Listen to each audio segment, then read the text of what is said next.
మీ business ఏదైనా మీ ఊర్లో promotion చేయాలంటే అది సుమన్ టీవీతోనే సాధ్యం. ఇప్పుడే సంప్రదించండి. Hi, welcome to Suman TV. నేను మీ వెంకటేష్ని. మీరు చూశారు కదా, ఒకప్పుడు మనం చూసుకున్నట్టయితే పూర్వకాల రైతులు ఈ టెక్నాలజీ ఏదైతే అందుబాటులో లేదో ఆ టైంలో రైతుల ద్వారా కోత కోపించేసి ఏదైతే ఈ ఎండుగడ్డి ఉందో, వరి నుంచి వచ్చినట్టు ప్యాడీ, వరి నుంచి వచ్చినటువంటి ఎండుగడ్డి ఏదైతే ఉందో దీన్ని కళాల రూపంలో వేసి ఆ తర్వాత ట్రాక్టర్కి ఎత్తేసి పశువుల గ్రాసం కోసం వామి అంటారు దాన్ని, వామిలాగా వేయడం జరిగేది. ఇది టెక్నాలజీ లేని రోజుల్లో.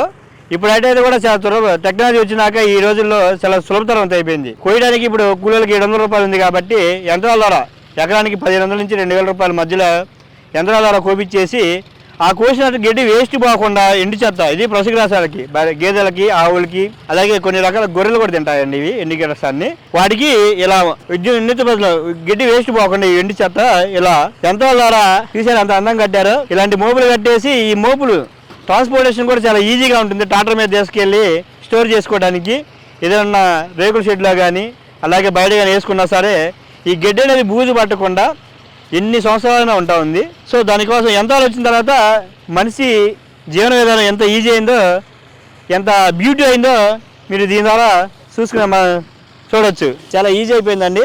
యంత్ర పరికరాలు ఎంత అవుతుంది, ధరలు ఎలా ఉంటాయి, అలాగే దీని ఇన్స్టాల్మెంట్లో కొనుక్కోవచ్చా, ప్రభుత్వం చేయని సబ్సిడీ వస్తుందా, రైతులు ఎలాంటి మిషన్లు కొనుక్కుంటే వాళ్ళ జీవనోపాధి కింద ఎలా మార్చుకోవచ్చు అనే అంశాల మీద ఇప్పుడు మనం అడిగి తెలుసుకునే ప్రయత్నం అయితే చేద్దాం. నరసింహరావు అదే ఎన్నిపాలెం పల్నాడు జిల్లాలో ఎక్కడైనా వెళ్తుంటారు? ఎక్కడ? తెలంగాణ నుంచి తెలంగాణ కూడా వెళ్ళి ఎట్లా చేస్తుంటారు? మీ ఓన్ బండి అండి? ఇద్దరం కలిసి కొనుక్కునే వాళ్ళం మేము ఇద్దరం. ఏమన్నా సబ్సిడీ ఏమైనా వచ్చిందా గవర్నమెంట్ నుంచి? సబ్సిడీ ఏం లేదు. అంటే క్యాష్ కానీ లోన్ కానీ వచ్చిందా? లోన్ ఫెసిలిటీ కూడా ఏం రాలేదా? క్యాష్ పెట్టుకున్నారు?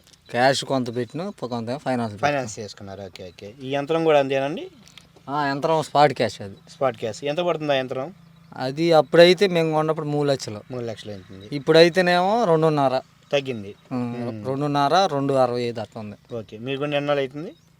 మేము కొని 3 సంవత్సరాలు. 3 సంవత్సరాలు అయిపోతుంది.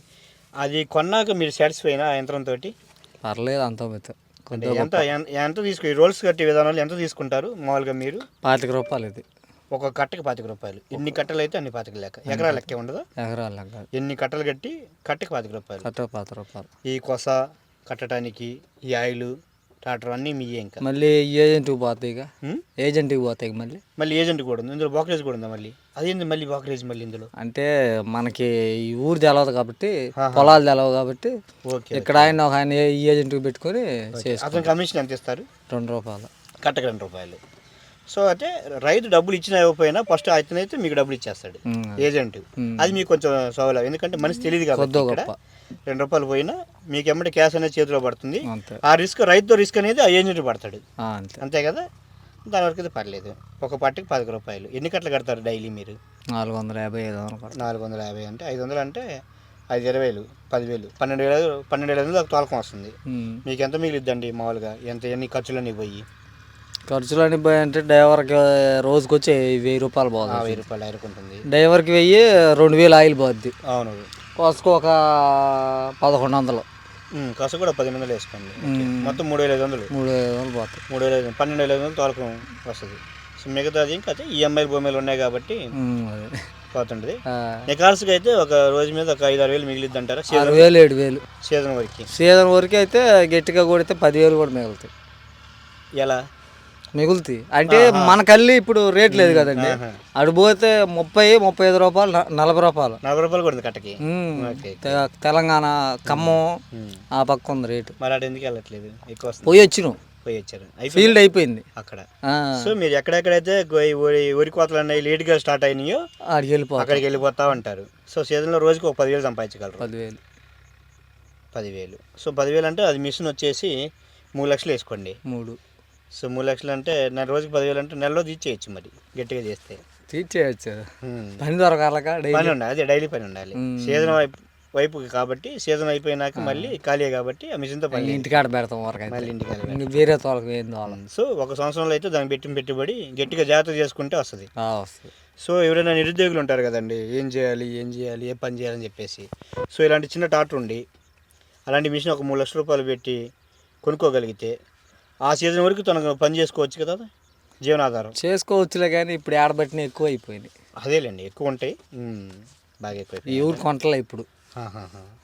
అందుకని ఈ రేట్లు కూడా 10 రూపాయలు పడిపోయింది అంటారు మీరు. అదే ఎవరు కొంటలే ఇప్పుడు మిషన్లు అంతగా. అంతకుముందు కొన్నట్టు ఇప్పుడు ఎవరు కొంటలే, ఎక్కువ అయిపోయినాయి ఆడబెట్టిన. ఇప్పుడు ఈ లైన్లోనే దాదాపు 15 మిషన్లు ఉన్నాయి సొంత. ఇలా రూల్ కట్టడం వల్ల ఉపయోగాలు ఏంటి? ఉపయోగాలు ఏముందండి, ఇప్పుడు కళ్ళం చేయాలంటే 10,000 అవుతున్నాయి మనకి. ఇప్పుడు మనుషులు కూడా చిక్కరు, మనుషులు కూడా చిక్కట్లేదు. దానికి తోడు ఇప్పుడు కోత మిషన్ కోసిద్ది. కోత మిషన్ కోసి తర్వాత మళ్ళీ మనం ఏమంటున్నా ఈ రోలు చుట్టుకుంటే ఇంటికాడ వేసుకున్నాం అనుకో ఈజీగా ఉంటుంది, సింపుల్ అయిపోతుంది పని. దానికి ఏంటంటే గంటకు ఒక 3,500, 3,000 గంటకి మిషన్కి. దీనికి ఒక ఎకరానికి ఒక 70 కట్టలు అయినా కానీ 1,500, 1,600 పని అయిపోతుంది. అప్పుడు ఎంత మిగులుతుంది సేవింగ్? అంతే కదా. అందుకని రైతులు కూలీలను వదిలేసి ప్రత్యామ్నాయంగా ఎంచుకుంటా ఉన్నారు. ఇదే ఎంచుకున్నారు. పోయినాడైతే ఇక్కడ ఏనుపాలు మొత్తం కల్లాలు చేసేవాళ్ళు. ఇప్పుడు ఇంక మేము మొత్తం మిషన్లో పెట్టేసి ఈజీ అయింది ప్రాసెస్ కూడా సింపుల్గా. అది మళ్ళీ ఏంటి కళ్ళం ఎదుర్కొని బయట వేసి మళ్ళీ ట్రక్కి వేసి మళ్ళీ అక్కడ దించుకొని మళ్ళీ వేసి వామేసి సేదర లేకుండా సింపుల్గా ఇది ఒక్కొక్క మనిషి గట్టిగా 70 కట్టలు 2 మనుషులు వచ్చినా కానీ టాటర్లు వేసుకొని పోవచ్చు. పైన మనిషి కింద ఇద్దరు చాలు వెళ్ళిపోతుంది, ఈజీగా సింపుల్ అయిపోతుంది. సో మొత్తం మీద సీజన్లో 10,000 మిగులుతాయి డైరీగా. 10,000 బాగా చేసుకుంటే జాగ్రత్తగా సొంత మనిషి చేసుకోగలిగితే 10,000. సొంత మనిషి అక్కడ తోలేళ్ళి వీడిగో దుమ్ము ధూళి రోజు డైలీ దోలాలంటే అసలు దోలలేము. ఏదైనా డ్రైవర్ పెట్టుకుని 1 గంట మనకు రెస్ట్ ఇచ్చారు అనుకోండి, 1 గంట రెస్ట్ ఇచ్చింది అనుకో, తర్వాత ఆ అబ్బాయి దిగినా ఆ అబ్బాయి కట్టిన సేపు మనం ఇంకా డబల్ కడతాం. గంటకు 100 లేపుతాం. రెస్ట్ అయితే ఉండాలి లేదంటే బాడీలో ఎటువంటి ఇబ్బందులు వస్తుంటాయి మీకు టాటర్ లెవెల్కి? గుండెలో కొద్దిగా నొప్పి, దుమ్ము వల్లేనా లేదంటే ఎత్తేయటం వల్ల? దుమ్ము వేడి ఇంజిన్లో వేడి ఉంటుంది కాబట్టి ఇంజిన్ వేడి, దాని పై వేడి ఇంకా ఎండాకాలం వండిద్ది. ఇప్పుడు ఏమిడిద్ది, ఇప్పుడు ఎండాకాలం తెలంగాణ పోతాం మళ్ళీ వండి